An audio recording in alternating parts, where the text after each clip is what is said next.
ॐ नमो भगवते वासुदेवाय। ॐ नमो भगवते वासुदेवाय। ॐ नमो भगवते वासुदेवाय। यः स्वानुभावम् अखिलं श्रुतिसारमेकम् आध्यात्मदीपम् अतितीर्षितां तमोऽन्धम् संसारिणां करुणयः पुराणगुह्यम् तं व्याससूनम् उपयामि गुरुं मुनीनां। नारायणं नमस्कृत्य नरं चैव नरोत्तमं देवीं सरस्वतीं व्यासं ततो जयमुदीरये। श्रमतां स्वकथा कृष्ण पुण्यश्रवण कीर्तिनः हृदयन्तस्थो हि अभद्राणि विदुनोति श्रूहित सताम् नष्टप्रायेषु अभद्रेषु नित्यं भागवत सेवया भगवती उत्तम श्लोके भक्तिर्भवति नैष्टिकी स्मृतः श्रद्धया नित्यं गृणतश्च स्वचेष्टितं कालेन नातिदीर्घेण भगवान् विशते हृदि कृष्णाय वासुदेवाय देवकी नंदनाय च नंदगोपकुमाराय गोविंदाय नमो नमः। जय श्री कृष्ण चैतन्य प्रभु नित्यानंद श्री अद्वैत गदाधर श्रीवासादि गौर भक्त वृंद। हरे कृष्णा कृष्णा कृष्णा हरे हरे, हरे राम राम राम हरे हरे। हरे कृष्णा कृष्णा कृष्णा हरे हरे, हरे राम राम राम हरे हरे। हरे कृष्णा कृष्णा कृष्णा हरे हरे, हरे राम राम राम हरे हरे। हरे कृष्णा। सभी भक्तों का दर्शन करके बड़ा मन प्रसन्न हो रहा है। भक्तों का दर्शन सबसे हृदय को सुकून पहुंचाने वाला होता है। तो हमारे रघुनाथ दास जी ने एक प्रश्न पूछा था, नहीं रघुनाथ दास जी ने नहीं, हमारे रोहिणी नंदन प्रभु ने एक प्रश्न पूछा था कि क्या प्रभु जो पहले कैंटो में सूत गोस्वामी ने कहा है वही बातें सुखदेव गोस्वामी ने कही हैं कि नहीं कही है ना। सुखदेव गोस्वामी तो अभी दूसरे कैंटो से बोलना स्टार्ट कर रहे हैं, पहले कैंटो में तो उन्होंने बोला नहीं।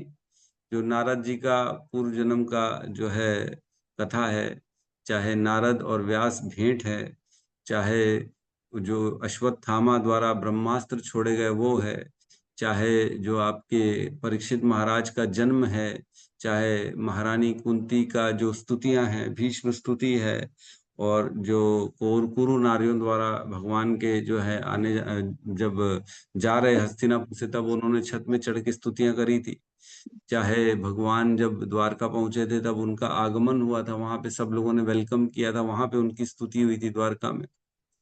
और परीक्षित महाराज का जो श्रमिक मुनि शमिक मुनि से जो जो है उन्होंने भेंट किया, जिसके जो उन्होंने कंधे में जो है सांप डाल दिया था। चाहे ये सारा जो भी हमने फर्स्ट कैंटो में पढ़ा वो सुखदेव गोस्वामी ने कहा है कि नहीं कहा। क्योंकि सूत गोस्वामी तो कहते हैं कि मैं वही कह रहा हूं जो सुखदेव गोस्वामी से मैंने सुना। तो मैं बता दूं, मैंने इसमें सीनियर से चर्चा करी थी काफी, तो इसका निष्कर्ष ये निकला है कि नहीं, फर्स्ट कैंटो केवल सूत गोस्वामी द्वारा ही बोला गया है, सुखदेव गोस्वामी द्वारा नहीं बोला गया। सुखदेव गोस्वामी अचानक ही प्रकट हो गए थे, हम सब जानते हैं। वो जंगलों में भ्रमण करते हैं, वो वैसे भी एक जगह रुकते नहीं है, एक जगह केवल उतनी देर रुकते जितनी देर गाय से दूध दोहा जाता है, बस उससे ज्यादा रुकते नहीं हैं। लेकिन अचानक जो उनका उद्देश्य था कि श्रीमद् भागवतम का, वह उद्देश्य परीक्षित महाराज को सुनाना था, और केवल भगवान की कृपा से, भगवान की व्यवस्था से वो उसी समय में वहां पहुंच गए। उन्होंने आसन ग्रहण किया और बाद में जो है उन्होंने पूरी जो है श्रीमद् भागवतम जो हम सुनने वाले हैं अभी दूसरे कैंटो से, वह बोले और इमिडिएटली वहां से छोड़ के चले गए, है ना। तो जो फर्स्ट कैंटो में हमने पढ़ा वो सुखदेव गोस्वामी द्वारा नहीं बोला गया है, वो केवल सूत गोस्वामी द्वारा बोला गया है। तो प्रभु जी इसको हमने भागवतम में क्यों रखा। भागवतम तो हम वही सुनते हैं जो सुखदेव गोस्वामी द्वारा कही जाती है। नहीं, हम भागवतम वो सुनते हैं जो श्रील व्यास देव द्वारा रचित है ना।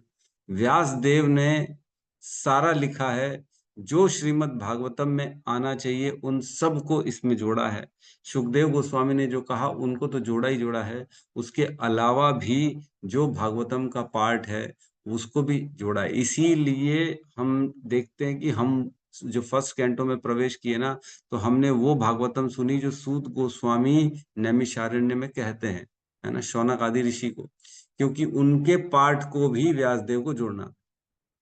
अब सोचो, वह सूत गोस्वामी द्वारा कहा गया जो वर्णन है, वो यद्यपि श्रीमद् भागवतम लिखने के बाद हुआ है ना, यद्यपि पहले व्यासदेव ने श्रीमद् भागवतम लिखा, उसके बाद सुखदेव गोस्वामी ने उसका वर्णन किया, उसके बाद सूत गोस्वामी ने उसका वर्णन किया। वह भागवतम सूत गोस्वामी के बोलने के पहले ही लिखी जा चुकी थी। तो ये भगवान के शक्ति आवेश अवतार हैं, तो वो सब कर सकते हैं, है ना, उनको मालूम है क्या होने वाला है, भविष्य, भूत और भविष्य ये सब जानते व्यासदेव। हमने श्लोक पढ़ा था जिसमें नारद जी कहते हैं व्यासदेव को कि आप चिंतन करिए और आप जो है ना श्रीमद् भागवतम को लिखिए, है ना। उन्होंने बोला था एक श्लोक में कि आप जो है ना एकांत चित्त होकर जो है भगवान का स्मरण करें और भगवान के बारे में। एक श्लोक है 1.5.13, है ना, 1.5.13, इसमें हमने पढ़ा था, अथो महाभाग भगवान अमोघ दृक् शुचि श्रवा सत्यरतो धृतव्रतः उरुक्रमस्याखिल बंधन मुक्तये समाधि नाम अनुस्मर तद विचेष्टितम। कि हे व्यासदेव, आप तो भगवान के अथो महाभाग भगवान अमोघ, आप तो भगवान के जैसे ही हैं, है ना, आपके पास भगवान के गुण हैं, है ना। शुचि शवा सत्य रतो धृतवा, आप तो पवित्र करने वाले हैं, आप तो सत्य का व्रत रखने वाले हैं। उरुक्रमस्या अखिल बंध मुक्त, आप भगवान जो उरुक्रम है वो भगवान श्री कृष्ण हैं, उनके जो जो सभी बंधनों से मुक्त करने वाले हैं वह भगवान जो कृष्ण हैं, उनकी उनके वर्णन करो। कैसे वर्णन करो? समाधि नाम, समाधि में जाओ, चिंतन करो और उनको सारा लिखो अपना, तद विचेष्टितम, उसका फिर तुम जो है लिखो, सबके सामने उसको प्रकट करो, है ना। तो उनका ध्यान करो और उसके बाद जो है फिर आप जो है क्या बोलते हैं लिख पाएंगे भगवान के बारे में। तो उन्होंने ध्यान किया था व्यासदेव ने और फिर सारा चीज का वर्णन किया था। तो हम देखते हैं कि पहले कैंटो में 6 प्रश्न पूछे गए थे शौनक आदि ऋषि द्वारा। अब प्रश्नों के महत्व पे आ रहे हैं हम। दो दो श्लोकों में 8 प्रश्न पूछे जो इन्होंने परीक्षित महाराज ने, तो सुखदेव गोस्वामी ने उनका जवाब दिया और उसका जो है ना पूरी श्रीमद् भागवतम प्रकट हो गई। उसके बाद 300 साल बाद लगभग नैमिषारण्य में शौनक आदि ऋषियों ने 6 प्रश्न पूछे सूत गोस्वामी से। तो हमने पढ़े हैं फर्स्ट कैंटो में 6 प्रश्न कौन से हैं? मानव जाति के लिए परम श्रेय क्या है? आप सभी शास्त्रों का वह सार बताएं जिससे बुद्धि तुष्ट हो जाए। भगवान कृष्ण देवकी तथा वसुदेव के पुत्र में आए तो इसका प्रयोजन क्या है? भगवान कृष्ण की लीलाओं का वर्णन करो। भगवान श्री कृष्ण के अवतार की लीलाओं का, कथाओं का वर्णन करो। जब श्री कृष्ण अपने धाम लौट गए तो धर्म ने किसकी शरण ली? तो ये 6 प्रश्न पूछे थे और उन्होंने बाद में फिर परीक्षित महाराज के लिए भी पूछा था, बाद में पूछा था कि भगवान परीक्षित के बारे जन्म और उनके कर्म के बारे में हमको बताइए, जो भगवान के महाभागवत भक्त हैं। तो इस वजह से सूत गोस्वामी ने अन्य अन्य विषयों पे भी अपना फोकस डाला और उन्होंने जो जो सुखदेव गोस्वामी ने नहीं बोला था वह भी बोला उन्होंने। ठीक है, अब यहाँ पे किसी को कोई कंफ्यूजन तो नहीं रहेगा। सूत गोस्वामी ने जो कहा फर्स्ट कैंटो, वो सुखदेव गोस्वामी द्वारा नहीं कहा गया। ठीक है, तो हमने परसों फर्स्ट श्लोक को लिया था, पहला श्लोक दूसरे कैंटो का, तो उसका रिवीजन कर लेते हैं। पहले श्लोक में सुखदेव गोस्वामी फर्स्ट टाइम कहते हैं, फर्स्ट टाइम क्या कहते हैं? वो कहते हैं, हे शील सुखदेव गोस्वामी ने कहा, हे राजन, आपका प्रश्न महिमामय है क्योंकि यह सभी प्रकार के मनुष्यों के लिए बहुत लाभप्रद है। इस प्रश्न का उत्तर श्रवण करने का प्रमुख विषय है और समस्त आध्यात्मवादियों ने इसे स्वीकार किया। तो प्रश्न की महिमा का वर्णन कर रहे हैं सुखदेव गोस्वामी, क्योंकि ऐसा प्रश्न पूछा है, अब उनको बोलने का मौका मिलेगा, है ना। भक्त लोग ढूंढते रहते कहाँ हमको स्टेज मिले, कहाँ माइक मिले, कहाँ बोलने का मौका मिले। तो मैं भी दो चार श्लोक तो कम से कम बोल ही डालूंगा। क्यों, जो दो चार श्लोक याद है मेरे को, कम से कम वो तो बोल ही डालूंगा। माइक मिले ना मिले, कोई तो मिले, किसी को तो मैं प्रचार करूं।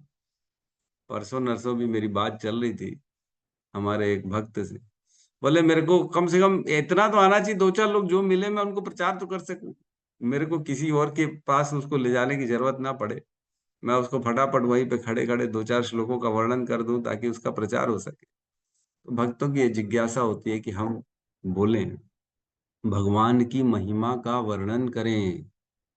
बोले मतलब ये नहीं कि मैं अपनी गाथा सुनाऊंगा, अपने घर के वर्णन करूंगा, मैं अपने गुणगान करूंगा, ये नहीं है ना। भक्त का उद्देश्य होता है कि मैं भगवान कृष्ण की महिमा का वर्णन करूंगा।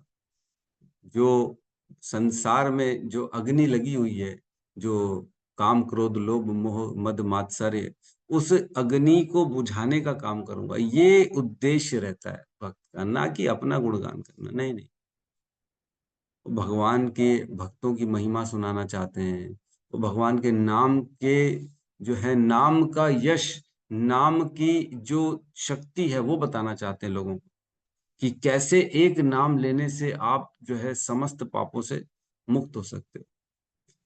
तो इस प्रकार महिमा वर्णन करने का मौका मिला सुखदेव को। तो उन्होंने बोला आपने बहुत जबरदस्त, आपका प्रश्न बहुत महिमा युक्त है, ऐसा प्रश्न पूछ डाला आपने। तो आपने केवल अपने लिए नहीं पूछा, ये तो समस्त मनुष्यों के लिए पूछ डाला कि जो है श्रेष्ठ क्या है। तो हम आज दूसरे नंबर श्लोक में प्रवेश करेंगे। मैंने पहले ही बताया था 2, 3, 4, ये 3 श्लोकों में जो है वर्णन करेंगे सुखदेव गोस्वामी क्या नहीं करना चाहिए, है ना। सुखदेव गोस्वामी का प्रश्न तो याद है ना सबको। जी प्रभु जी, उन्होंने साइड में। साइड में है। हाँ। सुखदेव गोस्वामी ने 2 श्लोकों में प्रश्न पूछा था कि एक तो कॉमन आदमी के लिए क्या कार्य करना चाहिए और मरणासन व्यक्ति को क्या करना चाहिए। अभी ठीक है? नहीं नहीं प्रभु। अभी भी ठीक नहीं है। तो मरणासन व्यक्ति को क्या करना चाहिए, उसके बाद उन्होंने पूछा था कि क्या, अभी अभी भी ठीक है? साइड में नहीं। अरे यार ये बोल, इसको क्या चक्कर है इसको। हम्म, अभी अभी ठीक, ठीक है प्रभु जी। नहीं बोल। वाह वाह,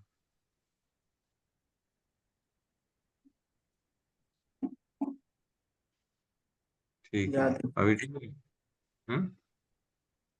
तो जी। उन्होंने पूछा था कि क्या वो श्रवण करना चाहिए, क्या बोलना चाहिए, क्या जपना चाहिए, क्या कर्तव्य करने चाहिए और क्या स्मरण करना चाहिए।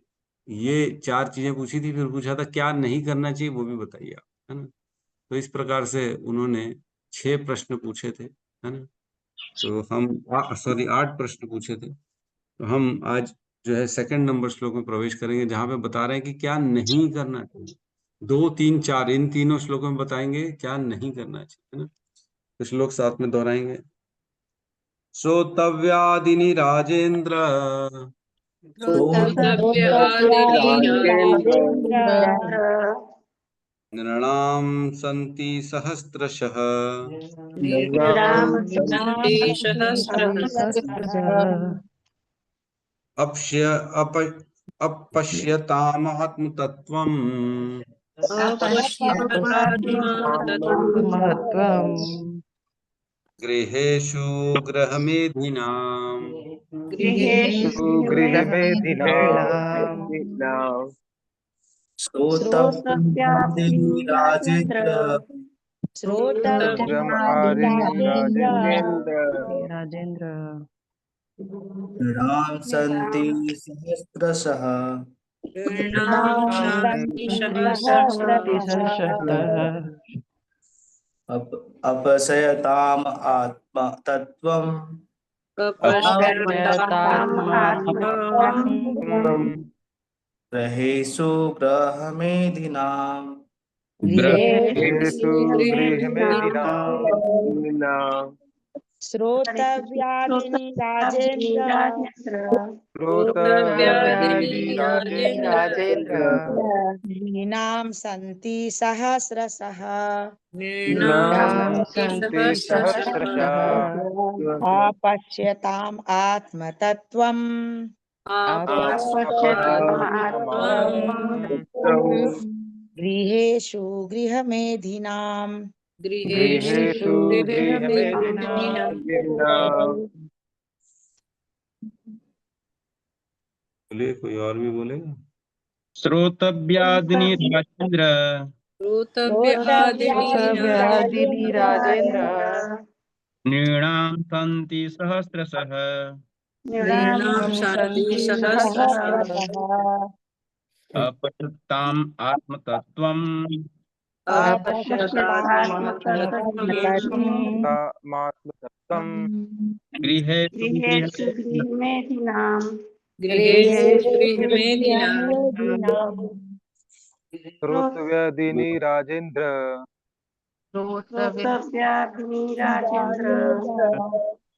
नृणां सन्ति सहस्रशः नृणां सन्ति सहस्रशः अपश्यताम् आत्मतत्त्वम्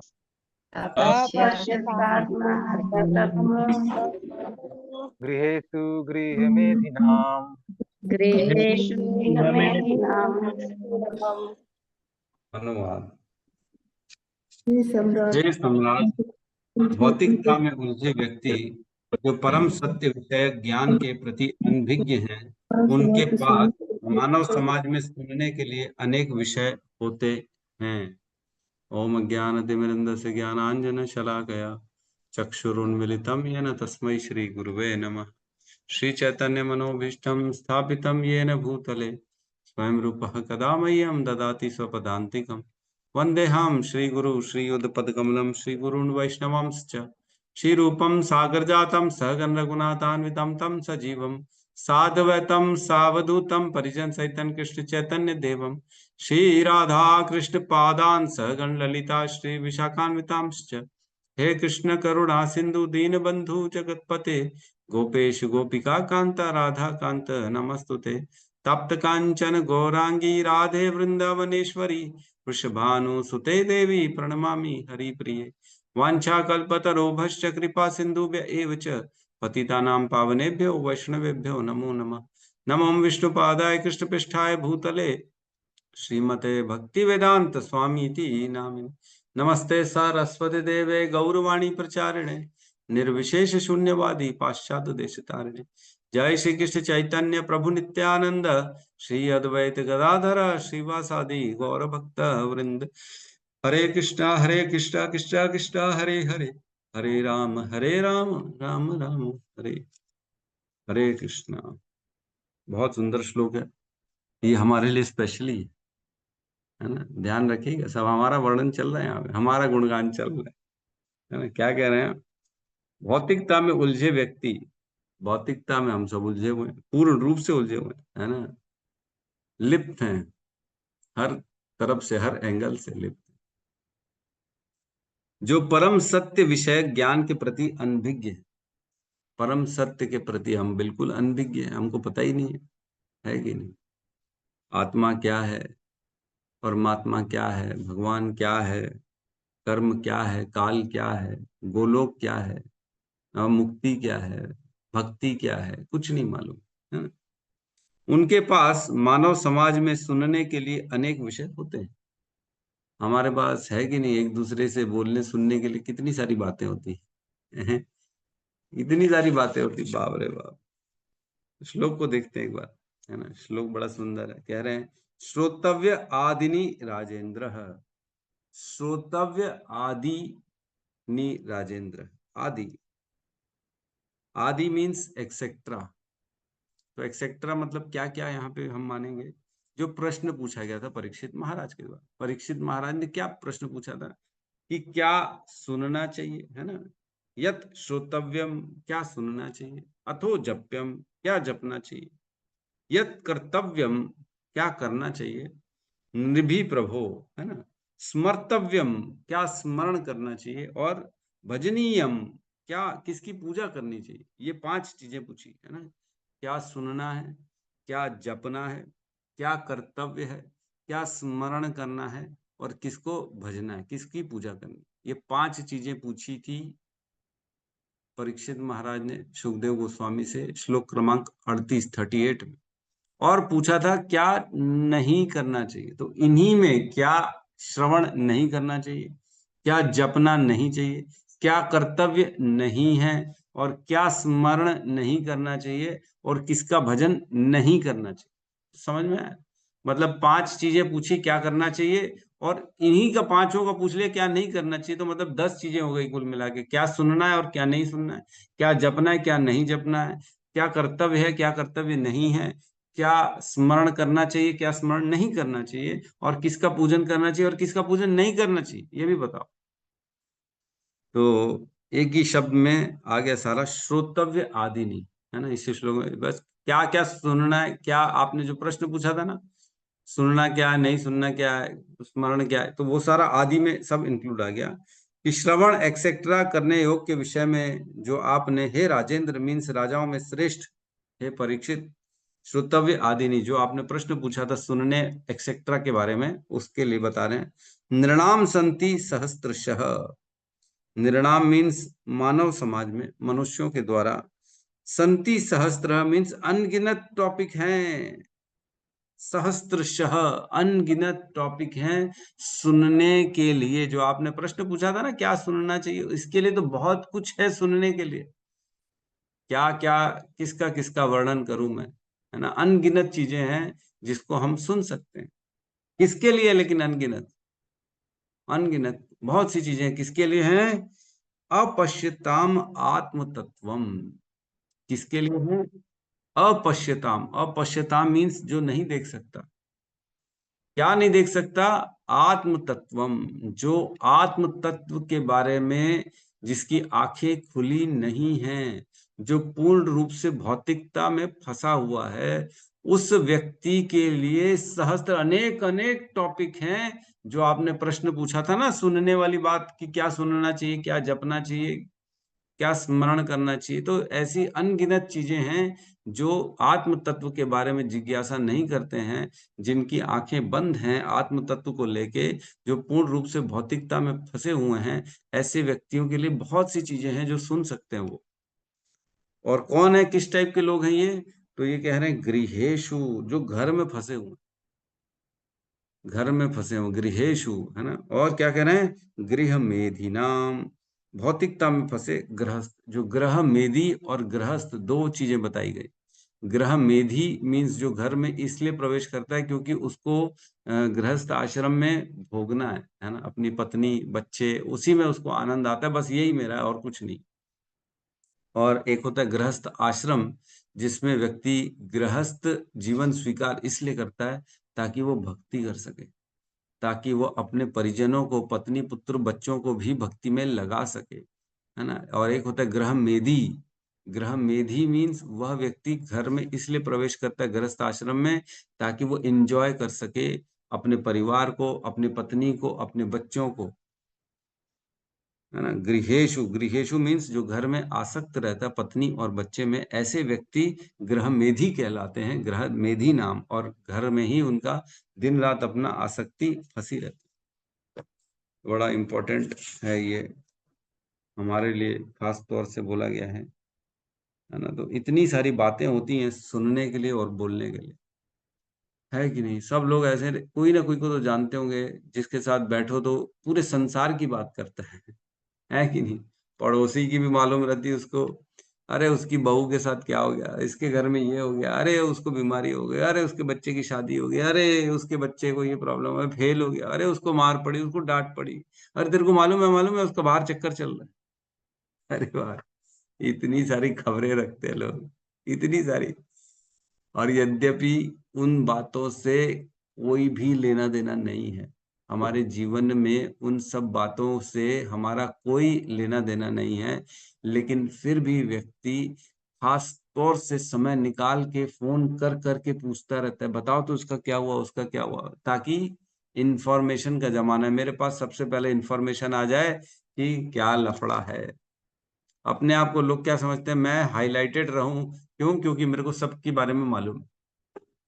इसमें उपलब्धि समझते हैं लोग अपने आप की, ये मैंने उपलब्धि प्राप्त कर ली है कि मेरे पास सबकी जानकारी रहती है, कौन अच्छा है, कौन बुरा है, किसके साथ क्या हो रहा है। अरे ये तो हमने क्या किया है, पाप इकट्ठे कर लिए, है ना। बड़ा मुश्किल है। तुलसीदास जी कहते हैं, है ना, बड़ा सुंदर एक दोहा है जिसमें कहते हैं, तुलसी पूरब पाप का, नहीं, निंदा, हाँ, पर निंदा किए थे आवत नहीं कुछ हाथ, तुलसी गठरी पाप, तुलसी गठरी पाप का ले चल अपने साथ। तो जो दूसरों की निंदा करता है, पर निंदा किए थे आवत नहीं कुछ हाथ, मूर्ख पर्वत पाप का ले चल अपने साथ, ऐसा है, मूर्ख पर्वत पाप का ले चल अपने। तो जो मूर्ख व्यक्ति होता है ना, वो पर निंदा करता रहता है, और व्यक्तियों की, दूसरों की निंदा करते करते क्या होता है, उनका सारा पाप अपने ऊपर उठा लेता है। पूरी दुनिया की बातें करते हैं लोग, आजकल यही सिखाया जा रहा है, न्यूज में, टीवी में, सोशल मीडिया में, इसमें उसमें, बोलो बोलो बोलो, इसके बारे में बोलो, उसके बारे में बोलो, ये करो, आपस में भिड़ाने का काम कर। तीन मंच बना देते हैं, एक दो तीन ABCD पार्टी, और तीनों को एक दूसरे के भिड़ा देते हैं कि तुम इसकी बात करो, उसकी निंदा करो, तुम उधर की बात करो, दुनिया की बात करो, ट्रम्प की बात करो, रशिया की बात करो, यूक्रेन की बात करो, चाइना की बात करो, किसने क्या कर दिया, किसने क्या कर दिया। तो इतनी सारी बातें कर रहे हैं, रेडियो में फालतू की बातें चल रही, जब टीवी खोलो कुछ ना कुछ फालतू बात चलती रहती, इतनी फालतू की बातें करते बाप रे। लेकिन किसी के पास भी आत्म तत्व के बारे में चर्चा करने का समय नहीं, जो इम्पोर्टेंट है, जिसे, जिसके लिए हमारे को जीवन मिला है, उसी तत्व के बारे में कोई भी बात करने को तैयार नहीं है। और क्या बात कर रहे हैं, केवल बाहर की बातें। आत्म तत्व, आत्म तत्व क्या कहते हैं, किसे कहते हैं आत्म तत्व? कि मैं कौन हूं, ये प्रश्न करना। भगवान कौन है, मेरा भगवान से संबंध क्या है, मैं इस संसार में क्यों आया हूं, क्या करना उचित है, क्या करना अनुचित है ना, क्या करना चाहिए, बेसिकली यही प्रश्न तो पूछा था ना। जो मरणासन हो, चाहे नॉर्मल व्यक्ति हो, उसके क्या कर्म है, उसको क्या करना चाहिए, यही तो प्रश्न पूछा था परीक्षित में। मुझे क्या करना चाहिए, मेरा भविष्य क्या है, और मेरा संबंध क्या है, मैं कैसे इस संसार से मुक्ति पा सकता हूँ, ये प्रश्न कहलाते हैं आत्म तत्व। और ततो ब्रह्म जिज्ञासा, है ना। तो ब्रह्म की जिज्ञासा करना चाहिए, इसी को आत्म तत्व कहते हैं, व्यक्ति अपने आप को पहचाने। तो यहाँ खास तौर से गृहस्थों की बात चल रही है है ना, जो गृहस्थ होते हैं उनकी बात चल रही है। तात्पर्य में कहते हैं, प्रामाणिक शास्त्रों में पारिवारिक जीवन के लिए दो नाम हैं, एक गृहस्थ और दूसरा गृहस्थ गृह मेधी। गृहस्थ वे हैं जो अपनी पत्नी तथा बच्चों के साथ रहते हैं, लेकिन परम सत्य की अनुभूति के लिए आध्यात्मिक जीवन बिताते हैं। गृहस्थ वो कहलाते हैं जो गृहस्थ आश्रम में हैं, वो व्यक्ति कहलाते हैं जो पत्नी और बच्चों के साथ आध्यात्मिक कार्य में लगे रहते हैं और भगवत प्राप्ति के मार्ग में आगे हैं, है ना। जैसे आप सब लोग आते हैं सुबह श्रीमद् भागवतम की कथा सुनने, तो ये कहीं ना कहीं हम क्या कर रहे हैं, आध्यात्म में आगे बढ़ रहे हैं, हम भगवत प्राप्ति के लिए प्रयास कर रहे हैं, नाम जप कर रहे हैं, गुरु के आदेश के अनुसार 4 नियमों का फॉलो कर रहे हैं। तो गुरु ने जो जो बताया है उसको हम करते हैं, ताकि हम भी अध्यात्म में उन्नति प्राप्त कर सकें। तो क्या हो जाएगा, ये गृहस्थ आश्रम हो जाएगा।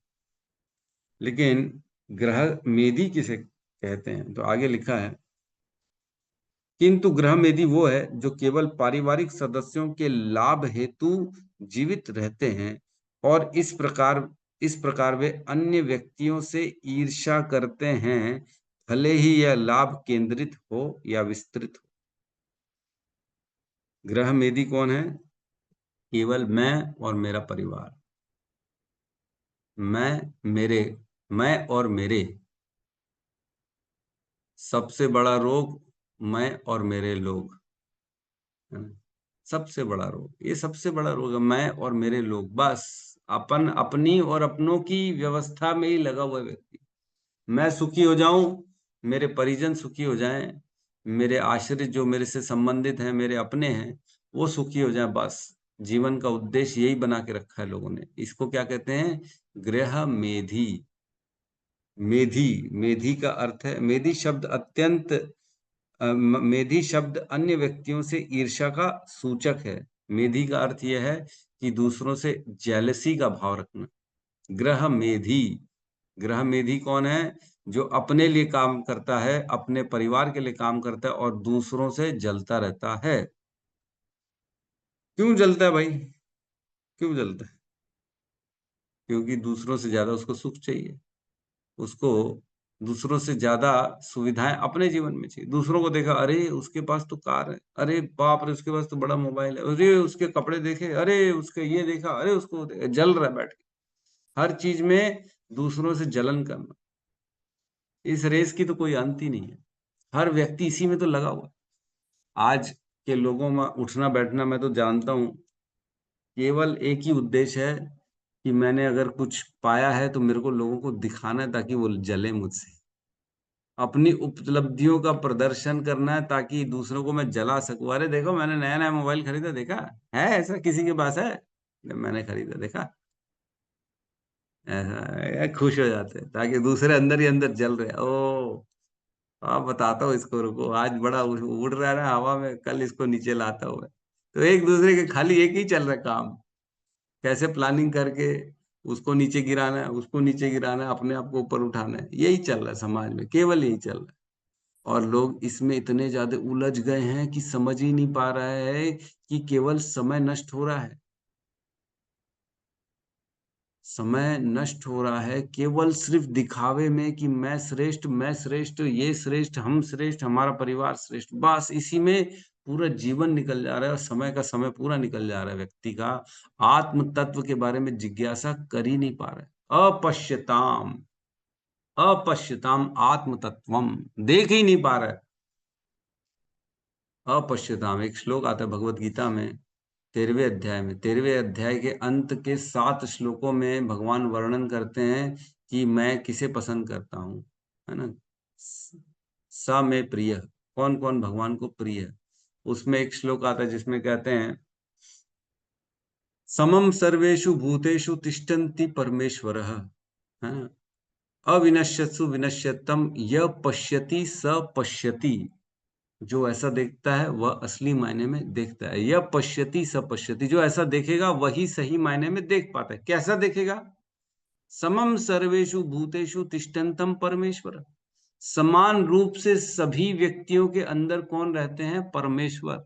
समान रूप से, समम सर्वेषु, समान, ऐसा नहीं किसी में ज्यादा है किसी में कम है, समान रूप से सभी के अंदर परमेश्वर रहते हैं। और कौन है? जो अविनाशी है, कभी मरते नहीं। अविनश्यत्सु विनश्यन्तम, वो कभी नहीं, उनका कभी भी जो है ना खात्मा नहीं होगा, वो हमेशा रहेंगे, अनंत काल तक रहेंगे। यह पश्यति स पश्यति, जो ऐसा देखता है वही देखता है। तो पश्यति, देखना, यद्यपि हमारे पास आंखें तो हैं लेकिन हम देख नहीं पाते क्या अच्छा है क्या बुरा है, क्या मेरा है क्या पराया है, क्या श्रेय है क्या श्रेयस है, क्या बेटर है मेरे लिए, इसका भी चुनाव हम नहीं कर पाते। अपश्यति, हम नहीं देख पाते। क्यों? क्योंकि हम लोग क्या है? ग्रह मेधी। तो ग्रह मेधी बेसिकली जो है ना एक इनविजिबल गांठ बंधी हुई है, एक ऐसी गठान बंधी हुई है परिवार के लोगों में और व्यक्ति में आपस में। तो उसको नाम दे दिया जाता है बड़ा अच्छा, हमारा फैमिली बॉन्ड बहुत अच्छा है। फैमिली बॉन्ड, सब यही बोलते हैं, अरे लव होना चाहिए परिवार में, बिल्कुल होना चाहिए, हम मना नहीं करते, होना चाहिए। लेकिन लव इतना होना चाहिए कि वह हमारे आत्म तत्व के बीच में बाधक ना बने। हम अगर एक दूसरे से प्रेम करते हैं तो हमको क्या चाहिए कि हम आपको भी वही उपलब्धि, वही प्रेम प्रदान करें जो हम अनुभव कर रहे हैं, कृष्ण प्रेम। है ना। भक्त इसीलिए दूसरों को कृष्ण का प्रेम देना चाहता है, क्योंकि इतना उत्कृष्ट प्रेम है, वह उसको सबसे बांटना चाहता है, और कभी बांटने से कम होता नहीं है, जितना बांटेंगे उतना बढ़ेगा।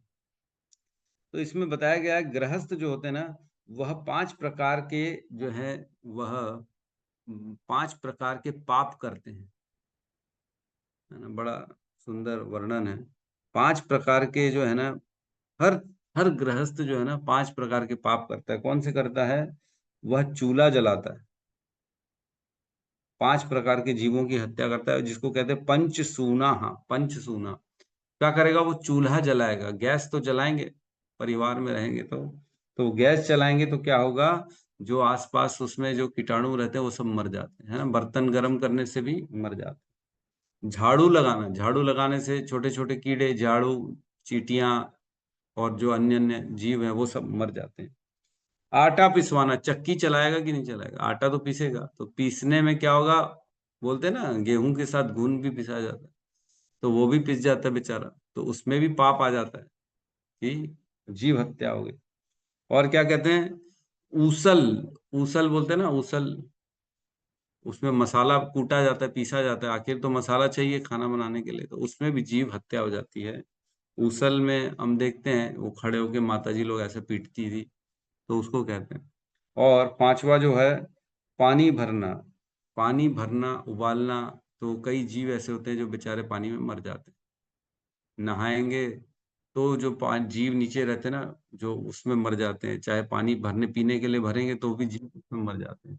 तो इन 5 प्रकारों के पापों के लिए पंच महायज्ञ का वर्णन कहा जाता है कि गृहस्थों को 5 महायज्ञ करने चाहिए। कौन से? ब्रह्म यज्ञ, देव यज्ञ, भूत यज्ञ, पितृ यज्ञ और मनुष्य यज्ञ। ये 5 यज्ञों का वर्णन है गृहस्थों के लिए, जो इन पापों से बचना चाहते हैं। ये पाप सभी को लगते हैं, जो भी गृहस्थ है सबको लगता है, लेकिन जो गृहस्थ आश्रम में है, जो भगवान की प्राप्ति के लिए गृहस्थ आश्रम को स्वीकार किया है, वह इन सब चीजों से दूर हो जाता है। क्यों? क्योंकि उसका उद्देश्य क्या है? केवल कृष्ण की प्राप्ति। गृहस्थ आश्रम जो 4 प्रकार के वर्ण बताए गए हैं, ब्रह्मचर्य, गृहस्थ, संन्यास और जो है वानप्रस्थ, 4 आश्रमों का उद्देश्य क्या है? केवल कृष्ण को प्रसन्न करना, कृष्ण की प्राप्ति करना। श्लोक क्रमांक 1.2.13 1-2-13 में बताया गया कि वर्णाश्रम का उद्देश्य क्या है, क्यों व्यक्ति गृहस्थ में प्रवेश करता है, क्यों ब्रह्मचर्य में प्रवेश करता है, क्यों वानप्रस्थ में प्रवेश करता है, क्यों संन्यास आश्रम में प्रवेश करता है। तो उसका उद्देश्य एक ही होना चाहिए। क्या उद्देश्य होना चाहिए? संसिद्धिम हरितोषणम, संसिद्धिम हरितोषणम। अतः पुंबी द्विज श्रेष्ठ वर्ण आश्रम विभागशः स्वनिष्ठुतस्य धर्मस्य संसिद्धिम हरितोषण। भगवान की तुष्टि होनी चाहिए, बस यही उद्देश्य होना चाहिए, और कोई उद्देश्य नहीं होना चाहिए गृहस्थ। इसी से मिलता जुलता एक श्लोक भगवान ने भगवत गीता में भी कहा है 10वें अध्याय में, है ना। मच्चित्ता मद्गत प्राणा बोधयन्तस परस्परम कथयन्तश्च माम नित्या तुष्यन्ति च रमन्ति च। 10.9 उसमें कहते हैं मत चित्ता मत गत प्राणा। वह गृहस्थ जो है ना, वो अपने चित्त को मुझे दे देता है, अपने प्राणों को मुझे दे देता है। मत गत चित्ता मत गत प्राणा बोधयन्तस परस्परम। आपस में क्या करते हैं? मेरे बारे में बातें करते हैं। कथयन्तश्च माम नित्यम, वो हमेशा मेरी ही कथाएं करेंगे, मेरा ही नाम जप करेंगे। कथयन्तश्च माम नित्या तुष्यन्ति च रमन्ति च। इसी में तुष्ट भी रहते हैं और इसी में रमण करते रहते हैं। मेरे बारे में चर्चा करके ऐसी कथा कीर्तन गुण लीला का भगवान का चर्चा करेंगे, एक कोई बोलेगा कोई सुनेगा, कोई बोलेगा कोई सुनेगा, उसी में उनको आनंद आता रहता है, और किसी और उनको उससे ज्यादा कुछ भी नहीं चाहिए। तो ये होता है गृहस्थ आश्रम, है ना। तो आगे कहते तात्पर्य में, अतः एक ग्रह मेदी का दूसरे ग्रह मेदी से अच्छा संबंध नहीं रहता, और व्यापक रूप में एक जाति समाज या राष्ट्र सर्वार्थवश अन्य जाति समाज या राष्ट्र से अच्छे संबंध नहीं रखते। ग्रह मेदी दूसरों से ईर्ष्या करता है, तो दूसरे ग्रह मेदी से उसका संबंध अच्छा नहीं रहता। ओहो, पड़ोसी तो ज्यादा समझ रहा है, उसको दिखाना पड़ेगा, अंदर ही अंदर चल रहा है। वहीं एक समाज दूसरे समाज से जो है ईर्ष्या कर रहा है, उनका भी चल रहा है, हमारा समाज नीचे है, तुम्हारा समाज ऊपर है। वहीं एक प्रदेश दूसरे प्रदेश से ईर्ष्या कर रहा है, वहीं एक देश दूसरे देश से ईर्ष्या कर रहा है। यही हो रहा है पूरे संसार में, है कि नहीं? है, अगर अमेरिका में दो परिवार मिल जाएंगे, एक जैनी है और एक जो है ना सपोज करो मराठी है ना, वहां मिलेंगे तो अरे वाह आप भी भारतीय हम भी भारतीय, वाह वाह गले लगेंगे। और वही अगर इंडिया में आ जाएंगे, महाराष्ट्र में मराठी चला गया और जैनी छत्तीसगढ़ में आ गया, तो एक दूसरे से लड़ेंगे, अरे हम मराठी हैं, तुम हमारे देश में कैसे आओगे, हमारे में नौकरी पाने तुम आओगे, मराठियों का सबसे पहले हमारा जो है ना अधिकार है, तुम निकलो यहाँ से। यही हो रहा है ना बॉम्बे में भी, मराठा मानुस बोल के जो है दूसरों को बाहर कर रहे हैं। तो बेसिकली कहने का मतलब ये है कि ईर्ष्या सबके अंदर होती है, एक दूसरे के अंदर, जिसको तत्व का ज्ञान नहीं। इस कलयुग में सारे गृहस्थ एक दूसरे से ईर्ष्या करते हैं क्योंकि वे परम सत्य के ज्ञान के प्रति अनभिज्ञ हैं। परम सत्य के प्रति सारे के सारे अनभिज्ञ हैं। एक जैसे बारिश होती है, सपोज करो, है ना, बारिश होती है, फिर छोटे छोटे कुंड बन जाते हैं बारिश में, है कि नहीं? जगह जगह रस्तों में, साइड में, खेतों में कुंड बन जाते हैं जहां पानी भर जाता है। और धीरे धीरे उस पानी में ना कीड़े रहने लगते हैं, छोटे छोटे मेंढक, छोटी छोटी मछलियां आ जाती हैं, क्योंकि पानी है। तो मछलियां और मेंढक उस पानी को वाह वाह बहुत सुंदर मानते हैं, हमारा घर कितना अच्छा है ना, इसको कुछ नहीं होगा, हम लोग बड़े आनंद से रहते हैं इस पानी में, है ना। लेकिन जैसे ही सूर्य आता है, वो धीरे धीरे पानी सूखना चालू हो जाता है और उनका पूरा घर खराब हो जाता है, तबाह हो जाता है। तो सूर्य तो आएगा, सूर्य को कोई रोक सकता है क्या? सूर्य को कोई नहीं रोक सकता। एक दिन वो जलाशय सूखेगा ही सूखेगा, लेकिन छोटे छोटे जो मेंढक हैं, मछली हैं, वो इस बात से अनभिज्ञ होके केवल वो अपने उस कुंड से प्रेम करती हैं और वहीं रहने के लिए वो सोचती हैं हमेशा हम ऐसे यहाँ पे सुखी रहेंगे। उसी प्रकार हम भी जो है ना गृहस्थ ग्रह मेरी इतने ज्यादा अपने आप को सुखी फील करते और सोचते ही नहीं है कि कभी हमारा घर भी जो है, सबको एक ना एक दिन जाना है, मृत्यु के घाट सबको जाना। सूर्य तो आएगा, उसी प्रकार काल तो आएगा, सबका चले जाएंगे। व्यक्ति फिर रोता है बैठ के, ओहो मेरे घर का क्या हो गया, मैंने तो इतना एक एक ईंट पत्थर सजाया था, मैंने अपने परिवार को इतना पालन किया था, सब छोड़ छोड़ के चले गए, अब मैं अकेला पड़ गया। तो रोता है क्यों? क्योंकि उसने कभी स्वीकार किया ही नहीं इन सब चीजों को। तो कैमुत्य न्याय, है ना, कैमुत्य न्याय किसी को याद है? मैंने बताया था क्या होता है कैमुत्य न्याय?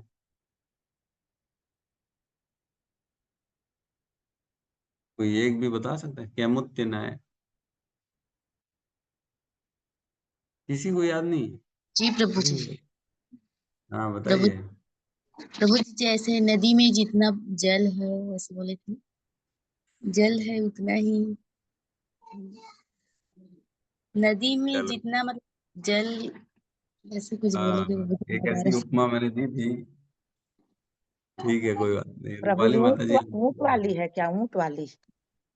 हाँ ऊँट वाली, ऐसे बताइए रूपाली माता जी, आपका हैंडल आप बताइए। हरे कृष्णा प्रभु जी।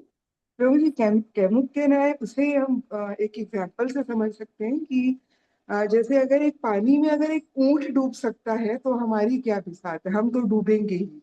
या अगर हाँ एक अरे काम कोई बच्चा कर सकता है तो हम तो कर ही सकते हैं, तो हाँ, ये है। अरे बहुत सुंदर। तो कैमुत्य न्याय मतलब ये है कि जब एक कार्य बच्चा कर सकता है तो बड़ा तो कर ही सकता है इजीली। एक नदी में अगर ऊंट डूब रहा है तो मनुष्य तो डूबेगा ही डूबेगा ना, इसमें बोलने वाली क्या बात है। तो उसी प्रकार यहाँ पे कह रहे हैं, जो जो आत्मविद सम्मत है, आत्मविद सम्मत मीन्स जो आत्मा के प्रति जो है अनभिज्ञ हैं, वे भी इसका समर्थन करते हैं कि, तो वे भी किस बात का समर्थन करते हैं कि बहुत कुछ है सुनने के लिए श्रोतव्य आदि नहीं, सुनना करने के लिए बहुत कुछ है। वो कौन समर्थन कर रहा है? जो स्वयं आत्म तत्व के बारे में नहीं जानता, वो तक मानते हैं कि बहुत कुछ है।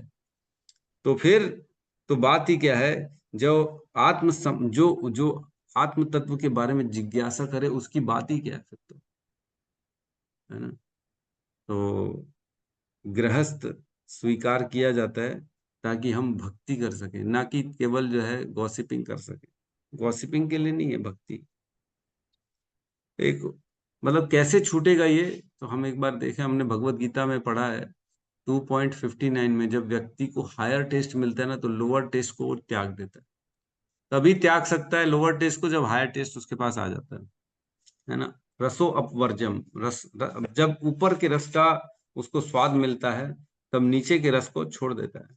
जैसे एक ऊंची मिठाई खाएगा तो उसके बाद फिर नीची मिठाई, 2 मिठाई रखेंगे, ओहो अरे ये तो ज्यादा अच्छी, हम इसको खाएंगे, उसको नहीं खाएंगे। विषया विनिवर्तन्ते निराहारस्य देहिनः रसवर्जम रसोऽप्यस्य परम दृष्ट्वा निवर्तते। देहधारी जीव इंद्रिय भोग से भले ही निवृत्त हो जाए पर उसमें इंद्रिय भोग की इच्छा बनी रहती है, लेकिन उत्तम रस के अनुभव होने से ऐसे कार्यों को बंद करने पर वह भक्ति में स्थिर हो सकता है। तो कब बंद कर सकता है व्यक्ति इंद्रिय भोग और ये सब बातों को? जब उसको हायर टेस्ट मिल जाए। संसारी बातें करने करने से उसको आनंद इतना नहीं आएगा जितना कृष्ण की बातें करने से आनंद। जब हायर टेस्ट का रस मिल जाएगा ना उसको, तब उसका लोअर टेस्ट छूट जाएगा। तो जो ग्रामेदी है उनको हम जब तक कृष्ण के नाम गुण रूप लीला का जो है उसका कीर्तन नहीं करेंगे, उनका गुणगान नहीं करेंगे, वो छोड़ेंगे नहीं, क्योंकि उनको मालूम ही नहीं हायर टेस्ट क्या है। अभी लोअर टेस्ट में बैठे हूँ। एक व्यक्ति ने मुझसे कहा था एक बार, अरे आपको भक्ति में आनंद आता है, हमको पार्टी में आनंद आता है। बात तो एक ही है ना, आप भी मजे करते हो, हम भी मजे करते हैं।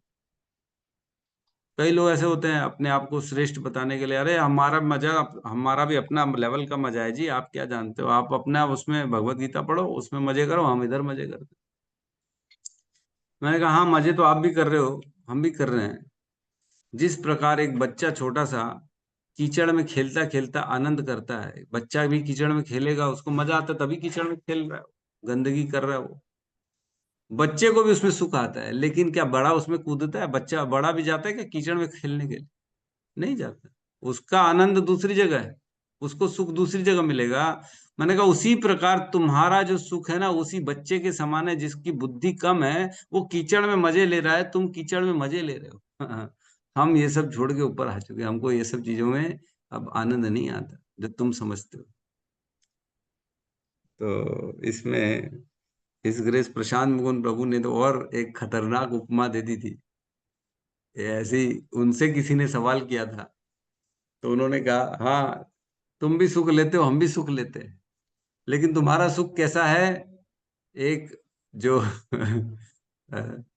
वो बोलते एक जो सुअर होता है ना, वो मल में बड़ा बड़ा आनंद लेता है, मल में रहता है, वहीं बच्चे पैदा करता है, वहां बड़ा आनंद रहता है, खा रहा है, बढ़िया ताजा ताजा मल मिल रहा है उसको, और क्या चाहिए जीवन में, उसको आनंद ही आनंद है सुअर को। तो सुअर भी बोले आनंद लेता है, वैसे ही तुम लोग भी आनंद लेते जा रहे हो, लेते जाओ लेते जाओ। तो ये थोड़ी सी और खतरनाक उपमा होती है तो मैं नहीं देता, क्योंकि लोग जो है बड़े खराब अपने आप को सोचते हैं। ठीक है, तो the more you have the more you think you more you need. जितना द मोर यू हैव, जितना हमारे पास ज्यादा होता है, the more you have, the more you think more you need, उतना ज्यादा व्यक्ति को लगता है कि मेरे पास और ज्यादा होना चाहिए, उसकी नीड बढ़ती चली जाती है। यद्यपि हमको जरूरत नहीं है इतना, इतना सारा भर भर के रखे हुए हैं लोगों ने। ग्रह मेदी जो होते हैं ना, वो इकट्ठा करने का काम करते हैं, ये भी हो जाए मेरे यहाँ, वो भी हो जाए। तो क्रॉकरी भी 50 तरह की होनी चाहिए, कपड़े भी 50 तरह के होने चाहिए, ये 50 वो 50, इतना सारा वैरायटी संभाल संभाल के रखता है। यद्यपि जीवन जीने के लिए इतने की जरूरत नहीं, एक से भी काम चल जाएगा। 2 जोड़ी कपड़ा, 3 जोड़ी कपड़े से आराम से व्यक्ति अपना निकाल सकता है ना समय, कोई दिक्कत नहीं। 3 जोड़ी कपड़ा बहुत है कि नहीं जीवन जीने के लिए? बहुत है। खराब हो जाए तब ले लो एक और, 3 जोड़ी बस मिनिमम रहना चाहिए। लेकिन व्यक्ति कम से कम 50 जोड़ी रखता है कपड़ा। क्यों रखता है? बस ग्रह मेदी इकट्ठे करने का काम है। जितना ज्यादा इकट्ठे करेगा उतना ज्यादा उसको मेहनत करना पड़ेगा। क्यों? पैसा तो आखिर उसको लगेगा ना, पैसा कहाँ से लाएगा? तो कल मैं सुन रहा था वीडियो, कहते हैं गृहस्थ ग्रह मेदी जो होते हैं ना, केवल परिश्रम करते कमाने के लिए, ताकि मेरा परिवार सुखी रहे सुखी रहे सुखी रहे। तो कमाने का एक रास्ता क्या है? एक सबसे आसान रास्ता क्या है कमाई करने का? कि खर्चे कम कर दो। खर्चे कम हो जाएंगे तो कमाई बढ़ जाएगी कि नहीं बढ़ जाएगी? केवल आज खर्चा करने के लिए व्यक्ति कमाता है, बड़ा बड़ा ऊंचा ब्रांड पहनना है, ये दिखाना है, वो दिखाना है। मैं तो देखता हूँ लोग इतना पैसा बेचारे मेहनत कर रहे हैं व्यक्ति, और क्या कर रहे हैं, दिखावे के लिए। मेरे को ये ब्रांड की कार चाहिए, मेरा घर ऐसा होना चाहिए, मेरे को ये लोगों का मेरा स्टेटस ये होना चाहिए। वो खाली दिखावे के लिए मेहनत करे जा रहे हैं, मेहनत करे। यह ग्रह मेधी होती है। तो आगे कहते हैं, अल्प ज्ञान के कारण वे जीवन के भयंकर कष्ट, जन्म, मृत्यु, जरा तथा व्याधि के दुखों की चिंता नहीं करते। वास्तव में मनुष्य जीवन तो जन्म, मृत्यु, जरा तथा व्याधि के अंतिम समाधान खोजने के लिए है, लेकिन भौतिक प्रकृति द्वारा मोहग्रस्त होने के कारण ग्रह मेधी आत्म साक्षात्कार के विषय में सब कुछ भूल जाते हैं। आत्म साक्षात्कार क्या है ये पूछोगे ना तो ये भी नहीं मालूम लोगों को। मैंने एक बार प्रश्न पूछ लिया था, कुछ टाइम पहले मैं कहीं बाहर गया था। हाँ, अभी भोपाल गया था मैं, तो मेरे ससुर जी का देहांत हो गया था, मैं वहाँ गया था। तो कुछ मित्र आए थे मेरे साले के, चर्चाएं चल रही थी। मैंने कहा, क्या आपने आत्म साक्षात्कार सुना है, क्या होता है? वो लोग बड़ी बातें कर रहे थे, बिजनेस की बड़ी बड़ी, उसके बड़े बड़े होटल हैं, इधर उधर की बातें कर रहे थे, ये जमीन, वो लैंड, ये कानून आ गया, ये हो गया, वो हो गया। तो इस स्थिति, वो ऐसी ऐसी बातें कर रहे थे। तो मैंने कहा, आप लोग इतनी बातें कर रहे हो, क्या आप आत्म साक्षात्कार के बारे में जानते हो? तो कंफ्यूज हो, अरे बोले ये क्या प्रश्न हुए, ये इसको क्या कहते हैं, मेरे को नहीं मालूम। बोले आत्म साक्षात्कार क्या होता है, हम नहीं जानते। पूरे दुनिया का नॉलेज लेके बैठे हैं, लेकिन आत्म साक्षात्कार के बारे में जानते हैं, खुद क्या है, क्या क्यों है इस संसार में, यही नहीं मालूम। इसी में पूरा समाज फंसा हुआ है ना। लेकिन जैसे ही हम भगवान के नाम का शरण ग्रहण करते हैं, हम सभी प्रकार के संतापों से दूर हो जाते हैं, सभी प्रकार की तकलीफों से व्यक्ति दूर हो जाता है। ऐसा माना जाता है उसने सभी प्रकार के पुण्य कर्म कर लिए हैं जिसने भगवान की शरण ग्रहण कर ली है ना। एक श्लोक आता है भगवत गीता में 8.26, 8वें अध्याय का लास्ट श्लोक, सबसे लास्ट 8.28, उसमें कहते हैं, जो व्यक्ति भक्ति मार्ग स्वीकार करता है वह वेद अध्ययन, तपस्या, दान, दार्शनिक तथा सकाम कर्म करने से प्राप्त होने वाले फलों से वंचित नहीं होता। जो भक्ति में आ जाता है उसको सारे फल मिलते हैं, चाहे वेद पढ़ने का हो, चाहे तपस्या करने का हो, चाहे दान देने का हो, चाहे सकाम कर्म करने के जितने भी फल होते हैं उसको ऑटोमेटिकली मिल जाते हैं। वह मात्र भक्ति संपन्न करके इन समस्त फलों की प्राप्ति करता है और अंत में परम नित्य धाम को प्राप्त होता है। उसको अलग से और कुछ करने की जरूरत नहीं। नहीं बोले प्रभु दान दे दो, गौ दान बहुत ज्यादा जरूरी है प्रभु, जीवन में गौ दान दोगे तभी तो आपकी यात्रा सफल होगी, ऐसा बोलते लोग। लेकिन जो भक्ति करता है उसको सारे फल ऑटोमेटिकली मिल जाते, जरूरत नहीं उसको अलग से कोई काम करने की। ठीक है, तो इसमें तो बोलते रह जाएंगे, कोई है ही नहीं, कमी नहीं है इस श्लोक में। किसी का प्रश्न है तो हम ले सकते हैं।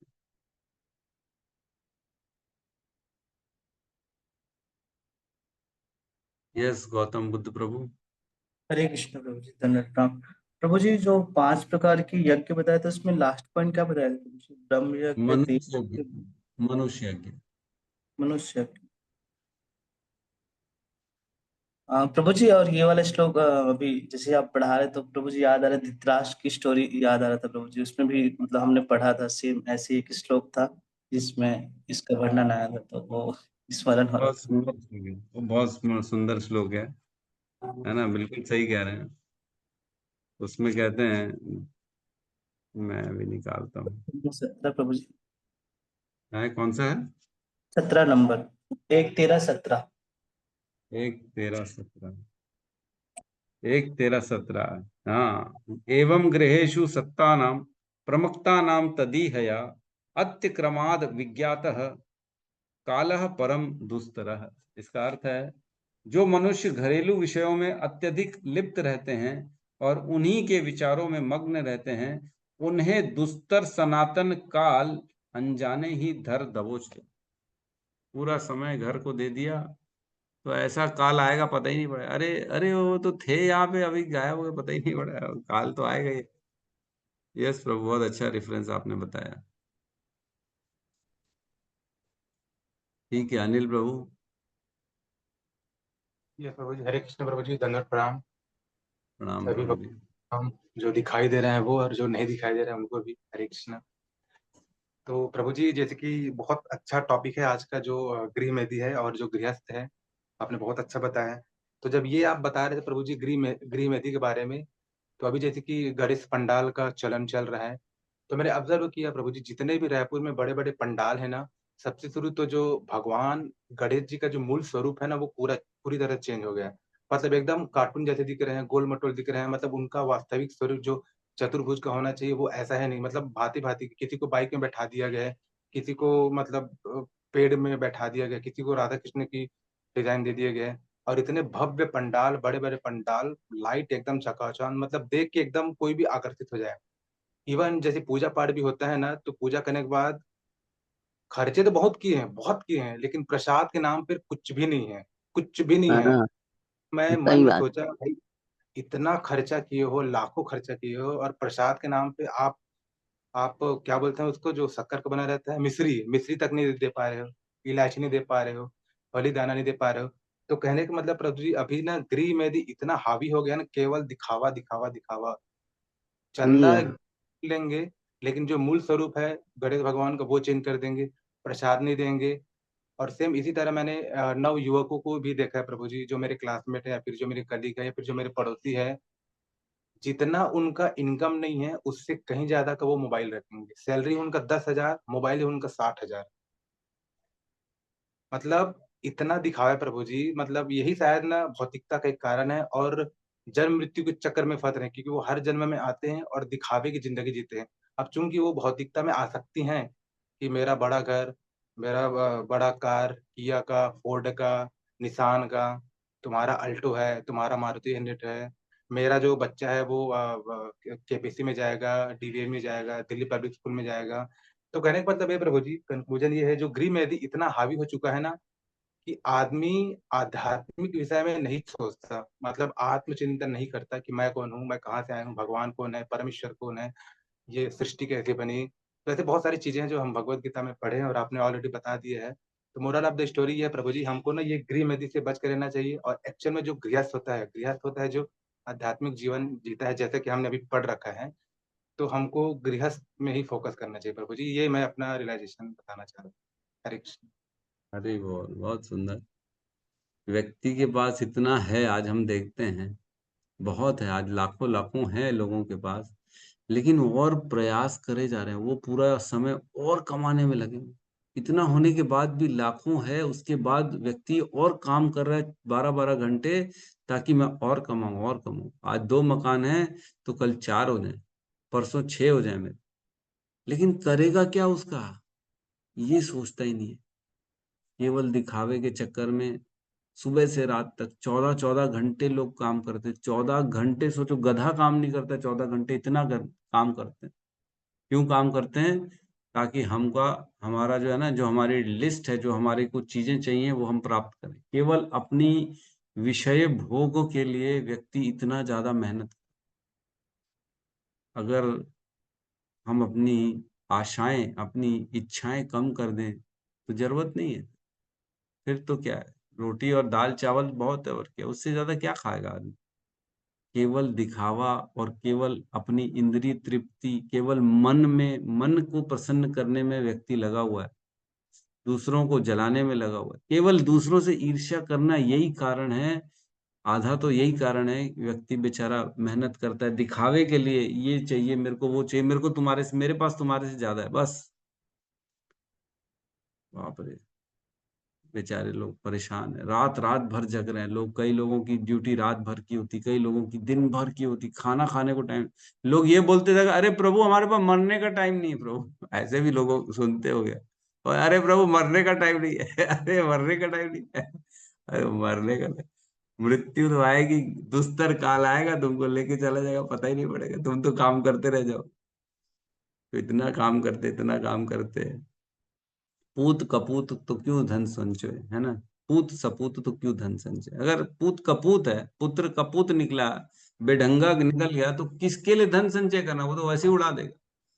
और पूत अगर सपूत है, तो वो जब अच्छे गुणों का पुत्र है, बच्चा है, तो फिर किसके लिए धन संचोना, वो तो खुद ही कमा लेगा, है ना। उसकी तो जरूरतें वैसे ही कम ही होंगी जब सपूत है तो।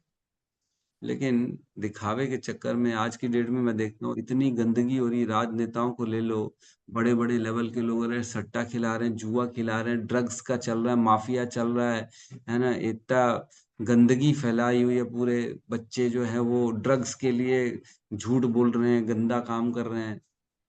बाप रे, अत्यधिक, मतलब बहुत खराब स्थिति आ गई है और बढ़ता चला जाएगा, ये कम नहीं होगा, क्योंकि कलयुग है, इसको रोक नहीं सकते।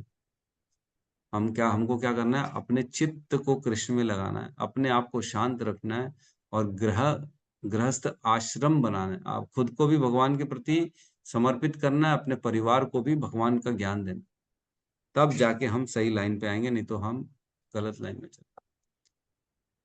तो बहुत सुंदर श्लोक है, 3 श्लोक हैं ये, केवल इसी के लिए हम कल तो खैर संडे है, परसों फिर लेंगे 3rd नंबर श्लोक को। ठीक है, तो हम यहाँ पे हरे हरे कृष्ण प्रभु जी। हरे कृष्णा माता जी। प्रभु जी, कल ना मेरा अनम्यूट हो गया था और प्रभु जी आए थे ना, प्रशांत मुकुंद प्रभु जी, उनसे मैं प्रश्न पूछना चाह रही थी, लेकिन ये मेरा मोबाइल काम नहीं कर रहा था, तो मुझे बड़ा दुख हुआ। थोड़ा धन्यवाद भी बोलूंगी बोली थी, और शिक्षक दिवस का 2 शब्द बोलूंगी बोली, लेकिन मेरा वो मोबाइल ने ना अनम्यूट वैसे आया, मुझे बड़ा दुख लगा। मेरा एक प्रश्न है प्रभु जी, मेरा नहीं, मेरी बहन का है। उन्होंने बोला प्रभु जी से मुझे पूछ के बताइए क्या है प्रभु जी। माता जी का हमारी माता जी का देहांत हो गया था, 2 साल हो गए हैं। तो मेरी छोटी बहन ने शांति पाठ कर रहे थे, हवन वगैरह चल रहा था, तो उस समय पंडित जी से उसने बोले संकल्प ले ली थी कि माता जी के नाम पर मैं एकादशी फल उनको दूंगी, ऐसा करके। तो वो करते करते अभी बहुत 11 महीने तक वो हो गया, लेकिन वो अभी वैसे चल रहा। उसके लिए क्या करना प्रभु जी, वो पूछ रही थी, प्रभु जी से पूछ के मुझे बताना करके। उसके लिए संकल्प क्या ले लिया था उद्यापन? कि मैं एकादशी व्रत का फल उनको दूंगी, माता जी को दूंगी, तो जो संकल्प लिया उसको पूरा करने बोलिए, और क्या, जितने एकादशी रखना है रखें और वो सारा फल उनको देती चली जाए। नहीं, वो तो दे रही है, लेकिन समापन कुछ करना पड़ेगा क्या, उद्यापन वगैरह की वैसे ही रहने देंगे? नहीं, एकादशी का तो कभी उद्यापन नहीं होता है, एकादशी का कभी समापन नहीं होता है, वो तो लाइफ टाइम चलता रहता है जब तक मृत्यु ना आ जाए। तो जी एकादशी का समापन नहीं होता है, लेकिन अगर संकल्प में उन्होंने बोला था कि मैं 11 एकादशी करूंगी या 24 एकादशी करूंगी, तो फिर वो 24 एकादशी के बाद एक बार और जो है ना, वो पंडित जी को बुला के अपने सारी एकादशियों का फल उनको दे सकती हैं, मतलब छोटी सी पूजा करके। लेकिन अगर ऐसा नहीं बोला है आजीवन करूंगी तो आजीवन करें, अगर कुछ लिमिट रखी हुई है उन्होंने संकल्प के समय, तो उस लिमिट में जाके उसको जो है समापन कर दें। तो वो तो उन्होंने पंडित क्या जी, संकल्प लिया वही बता सकती है। हाँ नहीं, तो ये मैं एकादशी का निमित्त उनके नाम पे करती हूँ, उनका फल उनको दूंगी, ऐसा करके याद। हाँ, तो बस ठीक है, उनको बोली करते रहेंगे और क्या। अच्छा ठीक है प्रभु, धन्यवाद प्रभु। जी, ये क्वेश्चन धन्यवाद। पूछे बोली हुआ ही नहीं। ठीक है प्रभु, ठीक बहुत बहुत धन्यवाद। है, आपको भी धन्यवाद शिक्षा दिया उसमें बहुत बधाई हो प्रभु जी। धन्यवाद आप धन्यवाद हमारे माता। गुरु है, बड़े भाग्य की बात है कि हमको ऐसा आप जैसे गुरु मिले, और हमको शिक्षा का प्रचार हो रहा है, धर्म के बारे में जानकारी इतनी मिल रही, इतना लगाव हो गया भागवतम क्लास से कि नींद भी आए तो उठ के बैठती हूँ। आपकी भगवान की कृपा और आपकी दया से सब काम हो रहा प्रभु जी, बहुत बहुत धन्यवाद आपको। ठीक है। सब गुरु महाराज की कृपा है, कृष्ण की कृपा है। हमने पढ़ा जी ही था ना, कृष्ण कृपा करते हैं तभी किसी के अंदर जो है ना गुरु बनने का गुण उत्पन्न हो पाता है, नहीं तो नहीं हो पाएगा। कृष्ण करते हैं तभी, कृष्ण ही करवाते हैं एक्चुअल में। तो उन्होंने व्यवस्था करी है, हम तो केवल माध्यम है ना? तो हमारे में इतना बल नहीं है, कृष्ण का ही कृपा है और कुछ। बहुत बहुत सबका धन्यवाद, आप सभी का धन्यवाद जो रोज आते जी, हैं, आप रोज सुनते हैं। ठीक है प्रभु मुझे जी। प्रोत्साहन देते हैं, आशीर्वाद देते हैं, बहुत बहुत धन्यवाद। तो हम यहाँ पे क्लास को क्लोज करते हैं, सब मिलके हरे कृष्ण महामंत्र का उच्चारण कर लेते हैं। हरे कृष्णा हरे हरे कृष्णा हरे कृष्ण कृष्ण कृष्ण हरे हरे कृष्ण हरे हरे हरे हरे राम राम हरे राम राम राम हरे हरे हरे। हरे। समस्त भक्त वृंद की जय। जय जगत गुरु शील प्रभुपाद की जय। जय निताई गौर प्रेमानंदे हरि हरि बोल। हरि बोल। हरि बोल हरे कृष्ण हरि प्रभु बोल। प्रणाम। हरे कृष्ण प्रणाम प्रभु जी। सभी भक्तों को प्रणाम। प्रणाम हरे कृष्णा हरे कृष्णा कृष्णा प्रणाम। प्रणाम।